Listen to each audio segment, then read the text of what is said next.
அருமையானவர்களே, ஹதரத் அபூ ஹுரைரா ரலியல்லாஹு தஆலா அன்ஹு அறிவிக்கக்கூடிய ஹதீஸ்.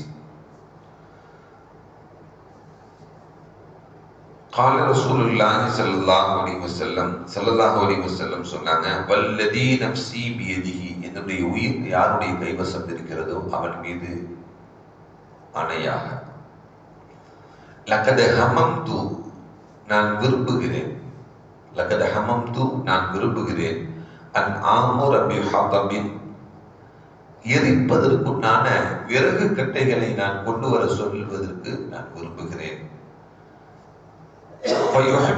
அந்த கட்டைகள் எல்லாம் கொண்டு வரப்பட்ட பிறகு தும்ம ஆமுர பிஸ்ஸலாத்,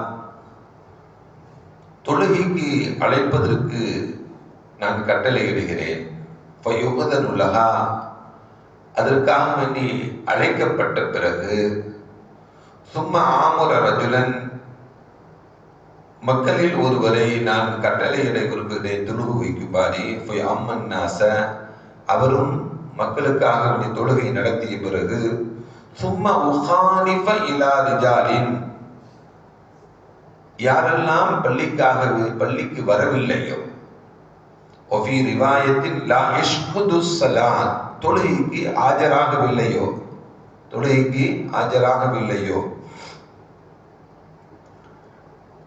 ஃபஉஹரிக அலைஹிம் பிபியூதிஹிம், அவர்களை அவர்களுடைய வீடுடன் சேர்த்து நான் எரித்து விடுவதற்கு நான் விரும்புகிறேன். கடுமையான வார்த்தை ஸல்லல்லாஹு அலைஹி வஸல்லம். தொழுகைக்காக வேண்டி அழைக்கப்பட்டு தொழுகைக்கு வரலையோ, அவங்களுடைய வீட்டுடன் சேர்த்து அவர்களை எரித்து விடுவதற்கும் கரித்து விடுவதற்கும் நான் விரும்புகிறேன் அப்படின்னு சொல்லி நபிகள் நாயகம் ஸல்லல்லாஹு அலைஹி வஸல்லம் சொல்றாங்க. அப்பனா தொழுகை அப்படிங்கிறது அவ்வளோ இம்பார்ட்டன்ட். தொழுகைக்கு அந்த ஜமாஅத்துடன் தொழுகுவதை ஒன்றுக்கு 27 நன்மைகளை அதிகப்படுத்தி தரக்கூடியது ஜமாஅத்துடன் தொழுகக்கூடியது என்பதெல்லாம் நபிகள் நாயகம் ஸல்லல்லாஹு அலைஹி வஸல்லம் இவ்வளவு கடுமையான வார்த்தைகளையும் கடுமையான சொற்களையும் எந்த இடத்திலையும் ஸல்லல்லாஹு அலைஹி வஸல்லம் பிரயோகித்ததே கிடையாது. தொழுகையுடைய விஷயத்துல இவ்வளவு. ஆனா இந்த உம்மத் என்ன பண்ணுது?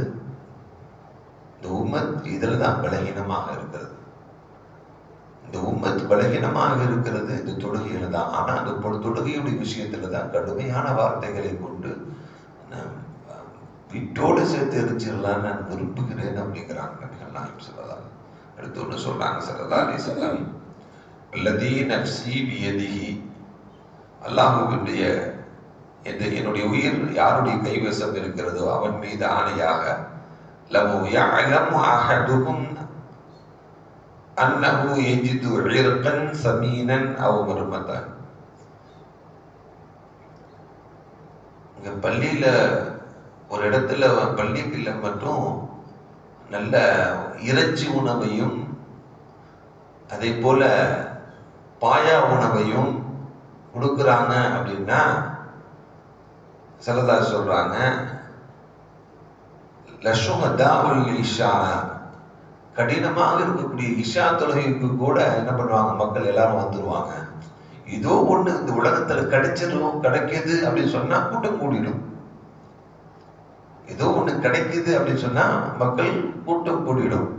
ஆனால் இந்த தொழுகையுடைய நன்மையை உடனே பெற்றுக்கொள்ள முடியவில்லை அல்லவா? இப்ப தொழுதுடைய நன்மை பிரயோஜனம் என்ன அப்படிங்கிறது நமக்கு தெரியாததுனால அதுல அவ்வளவு அலட்சியமாக இருக்கிறாங்க. ஏதோ ஒண்ணு கொடுக்குறாங்க அப்படின்னா மக்கள் என்ன ஆயிடும், கூட்டம் கூடிடும் அல்லவா?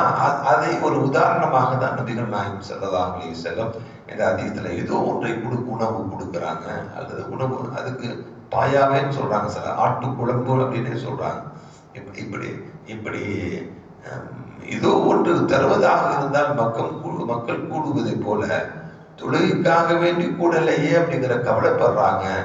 நான் விரும்புகிறேன், வீட்டோடு எரித்து விடுவதை விரும்புகிறேன் அப்படிங்கிற ஸல்லல்லாஹு அலைஹி வஸல்லம் கடுமையான வார்த்தைகளையும் சொல்றாங்க. அதனால தொழுகை என்பது மிக முக்கியமானது. அந்த தொழுகையில் நாம் எப்பொழுதும் நாம் கவனமாக இருக்க வேண்டும் என்பதை தான் இந்த ஹதீஸ் புகாரியில் வரக்கூடிய ஹதீஸ் நமக்கு சொல்லித் தருகிறது. அதே போல ஏற்கனவே ஒரு ஹதீஸ் சொல்லி இருக்கிறோம். ஒரு கண்ணு தெரியாதவர் எனக்கு என்னை தொழுகைக்கு அழைத்து வருவதற்கு யாருமே இல்லை.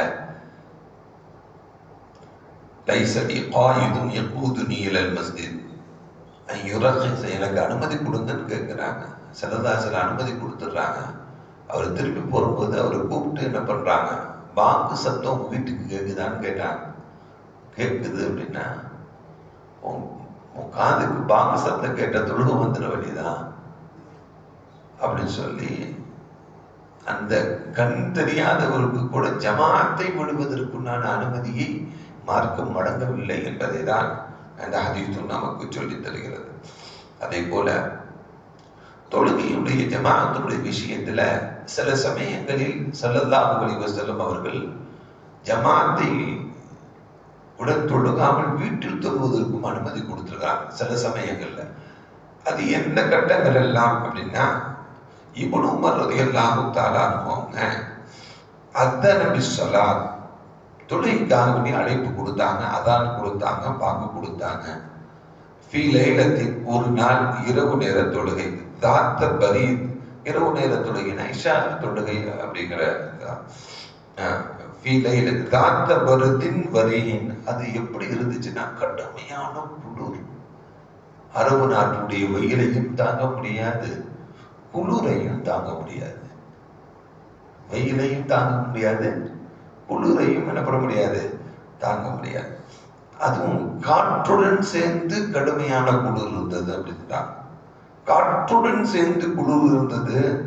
கால அவர்கள் பாங்கு கொடுத்த பொழுது அலா சல்லூ ஃபிர் ரிஹால், அவருடைய அதானில் பாங்கில் என்ன பண்ணி சேர்த்துக்கிட்டாங்க, நீங்கள் உங்களுடைய வீட்டில் தொழுது கொள்ளுங்கள் அப்படிங்கிற ஒரு வார்த்தையை சேர்த்து கொண்டார்கள்.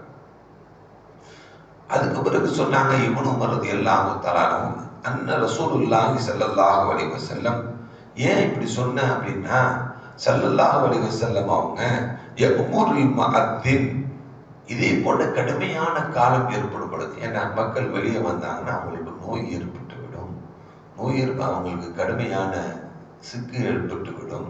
ஏற்பட்டுச்சுன்னா அவர்கள் உடல்நலம் பாதிப்பாங்க, அதன் மூலமாக உயிர் போகுவதற்குண்டான வாய்ப்புகள் ஏற்படும். மக்களை கஷ்டப்படுத்த விரும்பல ஸல்லல்லாஹு அலைஹி வஸல்லம். நல்ல நேரங்களில் தொழுகைக்கு வரக்கூடிய முடியும் அப்படிங்கிற கட்டங்களில் தொழுக வேண்டும் என்பதுதான். வகான யக்முருல் முஅத்தின், ஸல்லல்லாஹு அலைஹி வஸல்லம் அவர்கள் பாங்கு சொல்லக்கூடியவரை, தொழுகைக்காக வேண்டி அழைக்கக்கூடியவரை ஸல்லல்லாஹு அலைஹி வஸல்லம் ஏவுனாங்க. இதா கானத் லைலத்து தாத்து பரதின் வ மத்ரின், கடுமையான மழையும் குளிரும் இருக்கக்கூடிய காலங்களில் ஸல்லல்லாஹு அலைஹி வஸல்லம் பாங்கு கொடுக்கக்கூடியவரை ஏவுனாங்க. அலா சல்லூ ஃபிர் ரிஹால், வீட்டில் தொழுது கொள்ளுங்கள் என்பதை ஏவிருக்கிறாங்க. அதனாலதான் நானும் என்ன பண்ணேன், இன்னைக்கு கடுமையான காற்றும் அடிக்குது, கடுமையா குளிராகவும் இருக்கு, அதனால இன்னைக்கு என்னுடைய பாங்குடன் சேர்த்து என்ன பண்ணேன், சல்லூ ஃபிர் ரிஹால், நீங்கள் தொழுது கொள்ளுங்கள், வீட்டில் தொழுது கொள்ளுங்கள் என்பதை எல்லாம் நான் சொன்னேன் அப்படின்னு சொல்லி, நம்ம அந்த கொரோனா காலங்களில் கூட நிறைய பள்ளிகளில் என்ன சொல்லப்பட்டுச்சு, சல்லூ ஃபிர் ரிஹால் அப்படிங்கிறதெல்லாம் சொல்லப்பட்டதனுடைய காரணங்களும் என்ன அப்படின்னா இதுதான். என்ன, ஸல்லல்லாஹு அலைஹி வஸல்லம் இப்படி தொழுகைக்கு ஒன்று சேர முடியாத சூழ்நிலைகள் ஏற்படக்கூடிய சமயத்தில் வீட்டில் தொழுது கொள்ளுங்கள், வீட்டில் தொழுதுக்கோங்கன்னா தொழுகை விட்டுடாதீங்கன்னு அர்த்தம். ஜமாத்துக்கு தான் வர முடியல, உங்களுடைய வீட்டை விட்டு தான் வெளியே தான் வர முடியல. ஆனால் தொழுகை என்ன இல்லை, தொழுகையை விடுவதற்கு யாருக்கும் உரிமை இல்லை. வீட்டில் தொழுது கொள்ளுங்கள், ஜமாத்துக்கு வருவதுதான் சிரமமாகிவிடும் என்பதனால் நீங்கள் வீட்டில் தொழுது கொள்ளுங்கள் என்பதை தான் நபிகள் நாயகம் ஸல்லல்லாஹு அலைஹி வஸல்லம் அவங்க இந்த ஹதீஸின் மூலமாக நமக்கு சொல்லித் தர்றாங்க. அல்லாஹ் நம் அனைவரையும்